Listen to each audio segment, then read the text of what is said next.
ফিলিস্তিনের রাষ্ট্রদূত ইউসুফ রামাদান মঙ্গলবার প্রধান উপদেষ্টা ড মোহাম্মদ ইউনুসের সঙ্গে সৌজন্য সাক্ষাৎ করেছেন।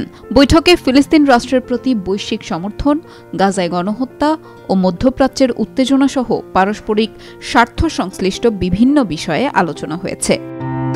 ফিলিস্তিনের রাষ্ট্রদূত জাতিসংঘে প্রধান উপদেষ্টার ভাষণের প্রশংসা করে বলেন, এটি সময়োপযোগী এবং ফিলিস্তিন ইস্যুতে অতি প্রয়োজনীয় ছিল।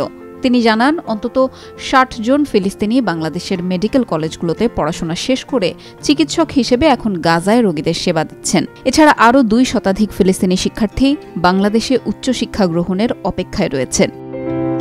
এ সময় প্রধান উপদেষ্টা ফিলিস্তিন রাষ্ট্র ও এর জনগণের প্রতি বাংলাদেশের অব্যাহত সমর্থনের কথা জানান। ফিলিস্তিনিরা তাদের কাঙ্ক্ষিত স্বাধীন রাষ্ট্রের মর্যাদা পাবে, এই আশা প্রকাশ করে তিনি বলেন, বাংলাদেশ ফিলিস্তিন জনগণের পক্ষে সমর্থন অব্যাহত রাখবে।